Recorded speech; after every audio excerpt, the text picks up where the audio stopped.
Alright, hello anybody watching this. My name is Jacob Simkovic.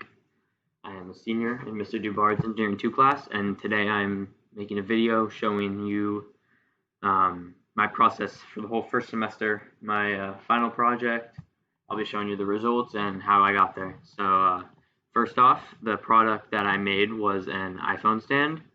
It kind of came to be this idea because there was one day I was talking to my friend on FaceTime, and I kept leaning my phone against a water bottle or the wall, and it just kept sliding down. So I thought, when Mr. Dubard kind of presented us with this question, like what could we make that would help our everyday lives just become like a little bit easier, I thought, why not make a phone stand that I can hold up to watch videos or talk to friends with. So that's what I went with. I'm very happy with the results, and so first off, I'll be showing you. So we use a software called Fusion 360. It's a CAD software, and we can design sketches, products to 3D print, and yeah, that's what the whole point of this software is. So I'll be taking you through the whole process. So I started with a little sketch with that was kind of the outline of what the phone stand would look like. As you can see, that's like a 2D version of what it's supposed to look like. So after I had that, I moved on and I did something called extrude, which kind of turns it from 2D to 3D. And I picked a width that would make sense for the phone, where it would be stable but not too big. So that's what it looks like after the extrude. Then I made a couple sketches on there so I can make cuts, which I'll show you in a little bit. So I made a cut here that was a rectangle with a cut in. So it went from being a solid stand here to having a kind of slit in the middle where I could put a phone charger through, as you can see. Let me bring that up. So yeah, now a charger could go through. But then I had the question of how can the charger go through if there's no hole in the back or anything. So then I did a bunch of things called fillets on the software, which just makes the corner softer. So when I'm actually using the thing, I don't cut myself or damage the phone or anything. After all the fillets, I made another sketch on the back, like a rectangle, to set up the next thing, which let me show you. I inserted an image. Let me pull it up right here. So I inserted an image of an Apple logo, and what we learned in previous products was that I was going to be able to make a sketch out of this Apple logo. So I did that. I outlined one. That's the one in blue is the one that I made. And then I did another extrude where it would go through. One extrude for the actual apple, and one of them for like the top stem part, because those are two separate pieces. And let me turn off the Apple logo. This was the result I got. So it's an iPhone stand, and now there's an Apple logo where the charger can go right through the back and to the bottom, so that there's no chargers in front, and it's kind of just slick in the back if you need to charge your phone. So yeah, now I'm going to be showing you how I designed the box for this product in the next recording.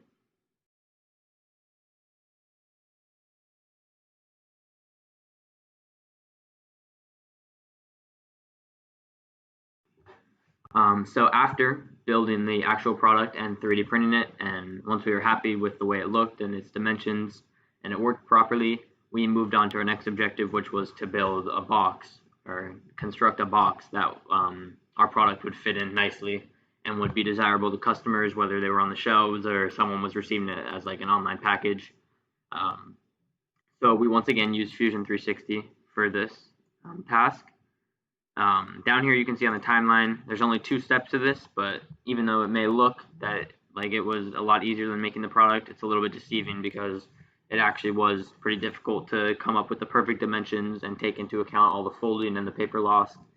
So this part of the project was as difficult, if not more difficult, than building the actual product. So as you can see, there's a bunch of different rectangles forming the box, and it has their own dimensions. So there's the things. I'm going to move over my camera over here and show you. There's something called parameters that Mr. Dubard introduced to us that made it a lot easier to actually take measurements and assign measurements to specific parts of the box. So you would just name a certain parameter, and then you could apply it to whatever side of the rectangle you wanted to make it easier. So for me, I had larger width, larger height, smaller height, and then the tab. And the larger width was for the parts of the box that required, they were pretty consistent measurements, but there were some differences. For the parts of the box that were larger width-wise that I needed, I would use this parameter. For the smaller, I would use this one. Same with the height. I had a larger and a smaller. And then the tab one was just for the tabs. I'll show you my actual box in a little. The actual tab of the box to close it, I had like 4 or 5 of those tabs around the box, and it made it a lot easier to have one set dimension, which was 17.5 millimeters, and I was able to apply that to them consistently, so that was cool. So yeah, then we extruded our product after our box after we were happy with how it turned out, and then that is the final product in Fusion, and then we would turn it over to a software called CryCut, which I will show you now. Alright, so now I am in the CryCut software, which is where we transferred over the PDF of the box that we made. So as you can see, here's the outline for it.